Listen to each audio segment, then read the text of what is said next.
And Sayed doing what he does the best. Hey, how are you? Just say hi, ma. Hi. For documentary channel, yes. Thank you so much. And then whenever we have some downtime, we have our assistant team helping each other out. This is our hygienist. Make sure you do some extraction too. And then this is our surgical suite. This is where we do all the implants, full mouth rehabilitation and everything. Dr. Sad, How you doing? I'm doing great. This is long overdue. I know. Finally, we're sitting down. With your schedule, with my schedule, it never happens. But I'm glad. Yeah, I'm glad, definitely. It's very interesting Ghanaian coffee you were telling me about. Yeah? Yes. Nice. I like anything but American coffee. That's cool. Yeah. So, do you remember where we met? Yes, I do. We met on the road. Where? Remember? In Duncanville. There was this event. I was brand new to the area, trying to promote my clinic, bring in some customers, and randomly on the street I run into you. Yes. And we talk. I introduced my business, and yep, that was the day. And today we are. Continued after that. So we continued after that. I mean, Yeah, I'm really grateful to you for introducing me to your culture, to your community. Oh, of course. I remember one of the picnics you invited me, where I met all of your Yes. friends and The family Eritrean, from Eritrean people. Yeah, we're doing the camp. You came and you gave a workshop on hygiene. And how to take care of your teeth and the importance of cleanliness and following up with doctor and I refer a lot of people to your clinic. Yes, you do, and we are very grateful to you for that. Okay, that's one. But I'm really grateful for you for being very accommodating. You accommodate a lot of people. You give the best deals in town. And I think, for me it's okay. I refer people and I know people, but from your part, from your end, giving that discount, helping, whether it be a senior member, whether it be a young man or a young girl. I enjoy dentistry. I enjoy seeing the before and after result. It's a very bad addiction, I would say, to see.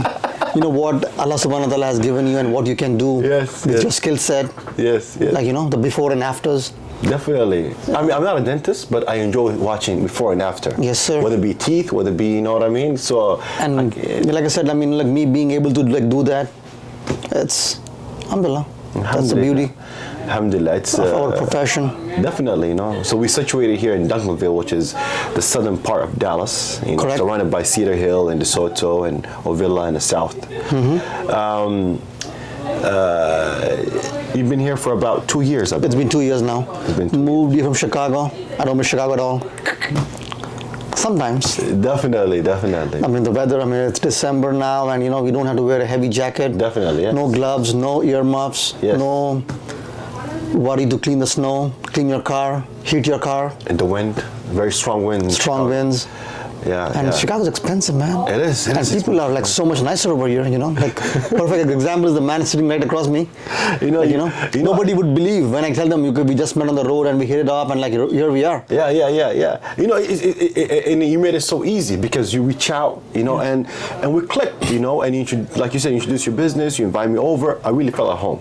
Honestly, and and to me, it's seeing a success story, because your wife is also a dentist, you're a dentist, and seeing you guys operate, 2 clinics, multiple clinics, God knows what you have under your pocket, but seeing that growth, number one, and seeing you have a lot of patients every day, and seeing the quality that you give to your patients, the understanding of their culture, of their background, I think is very unique. I mean, I'm a big chatter, I would say. I like to talk. Same. And with patients, with every new patient, I learn something new about the culture, about the country, about Duncanville has a very diverse population, I would say. We have a lot of people from Syria, from Sudan, from every part of the world, and it's a nice mix. Nice mix of everybody, even though it's like a 30 minutes drive from where I live, but I don't mind the drive because It's a scenic drive from Irving to Duncanville. Yes. You have the mountains, you have true. the greenery, That's true. Yeah. and you're always, I'm always like against the traffic, so yes. I really run into rush hour. You know, I had a friend of mine who came to Duncanville, and the first thing he said, fresh air. And I noticed that. Yes. You know, I'm sure you noticed that too. Yes, I do. Because of it's not that condensed, you know, and it's. It is not, it is away from the hustle bustle of Dallas. I mean, I would not complain a day because of coming from Chicago. It's nothing, man. Definitely, yeah. Even Dallas is nothing compared to Chicago.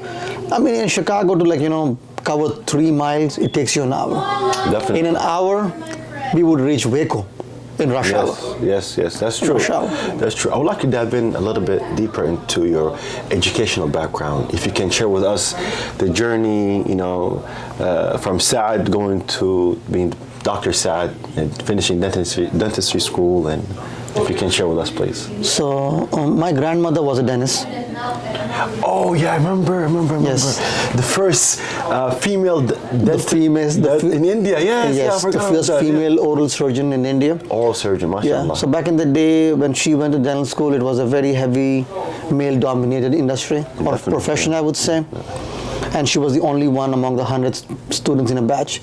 And all the 99 students, male students, would pick on her.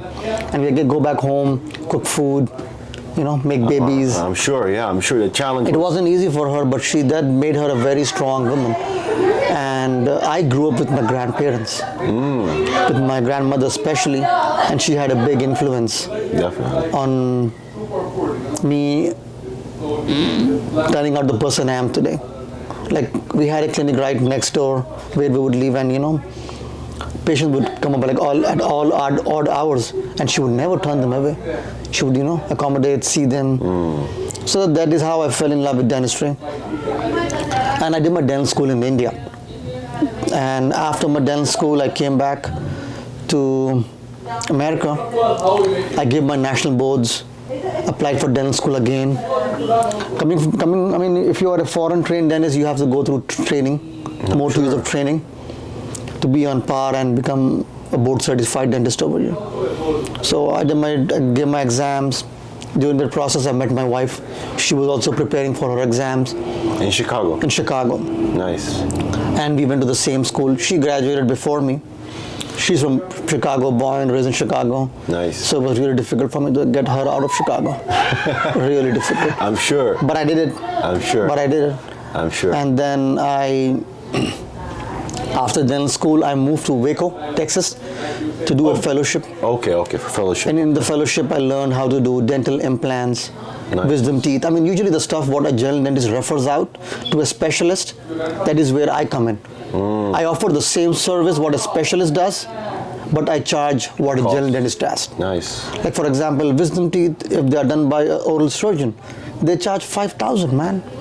Not everybody. That's market value. That's market value. Wow. I do the same procedure, I do the same thing for $1,100. So you see the difference? Yeah, definitely. And by the way, I know a little bit about business, and I know that when you give your prices, there's some confidence behind it, because I tell my patients very straight up, if you can find anybody in Dallas, or leave Dallas, even in Texas, who can beat my prices, come back to me. Yes. I'll do it for free. Because that is how confident I am, that nobody can beat my prices. Like, when I was doing my fellowship, I realized, there's a big, huge gap. People don't want to see a dentist. People don't want to take care of the teeth because they are so scared of the prices. That's true. I want to remove that phobia they have. If it was for money, Brother Abdul Rahman, my father is a very successful businessman. I could have easily joined his business. It would have been, a cakewalk for me. I could have made much more money than this. Like, I am not just bullshitting. Is that passion? Is that? It's the passion. It's the care, and like you have seen, over here I don't have patients. I have friends. I have family. My patients, they bake pies. They bring me food. They know my last name. They know how many kids I have. They know when is my birthday, when is my anniversary, to the point where they even know my daughter's birthdays. Definitely. So that is how much I'm involved in my patients' personal life. And definitely. And just sorry to cut you off, but can you tell your team members to calm it down? because I seen that relationship you have with them. I think is unique. You know, how you open the door and you're like, okay, we're filming, and we're making. This is unique. You know, this is unique. Now, I've been to a lot of. Like I said, I don't consider them as my employees. I tell them we work together. We work together. I worked as a dental assistant myself before I went to dental school in America. You understand? So I understand, the ropes. I understand, how it is being on the other side of the fence. And that's a struggle. And I think it takes a lot, coming from parents who are heavily involved in business and choosing a path for the passion, the care that you want to give back. I think it takes a lot. Yeah. But I see that it's natural for you. Truth be spoken. Like I said, I'm blessed that way that Allah subhanahu wa ta'ala has chosen me. Alhamdulillah. To of course He does everything, but He has chosen me to provide that care, that shifa for my patients, and that makes me happy. Yeah. And we have a lot of patients who come in a lot of pain, and I just go in, and alhamdulillah I'm able to elevate them from their pain. So that's the bonus, man. Yeah, that's the. You're making money and you're also getting their duas, so it's a win-win, right? It's a win-win. That's true. That's true. I think it takes a lot, to be disciplined enough and to always, renew your intentions and to play a very intimate, personal role in the patient's life, and I've been here many times, and I really is a testimony that I've seen how you deal with patients, and I see the feedback that I hear from some of my friends, and that come after your clinic. It's always been pleasant, Alhamdulillah. I think you're right. It is a phobia, honestly. A lot of us who live in the United States, and sometimes some of us who have insurance, we just, the pain is there. Maybe I'll go tomorrow. I'll just brush my teeth more. I understand, everybody has families to feed. Everybody got to make money. You cannot be just doing, free work and not make money. But you can't just mark up the prices that much, man. There is a dentist down the road. He does the same work what I do. As a matter of fact, we have the same rep who provides material. So I know for a fact that he's using the same material. But for the services, what he charges, I charge 1/4. And I'm still making, 1/4? Yes. 1/4? Yes, sir. Yeah, I'm going to go over there and check it out. Yes, sir, you should. He charges like, That's the thing. That's the thing that I see. That when I said that, when somebody give their prices up front, and how you just give your prices up front, it requires confidence. Yes. He charges like $10,000 for one dental implant, and I do the same work for like $2,500. Wow. So that is my way of making dentistry more affordable. Your motto or your methodology in this reminds me of this airline that came up called Wow Airlines. It was from Iceland, and I was reading the CEO letter to the clients. He was saying, "My goal is to make flight affordable for everybody, so they can travel." And it's almost similar, yeah. You want to make this affordable for people. That's the reason. I have patients who drive down from Memphis, from Arkansas, Tennessee, wow, Arkansas, from Houston, locally Houston, Austin, because they know that. Number one is word of mouth. When somebody comes in and they see the care we provide as a team over here, the best way. They go out, they speak volumes about Definitely. like what they have received and stuff. And you have seen, like when I moved over here, this was a very rundown office. I didn't have, I barely had anything. And you were involved with your hands. Yes. And putting the floor and painting the walls and, and the details and the setting up the chairs. We bought this office and then COVID happened and everybody went into a lockdown. And I took the time, everybody were like crying and cribbing about it. Okay. I took that time. Me and my wife, who was, at that time like 3 months pregnant. Yeah, I remember. Yeah. So we made like multiple visits to Home Depot because that was the only store that was open. We did the flooring, we did the painting, we renovated the whole clinic. Yeah.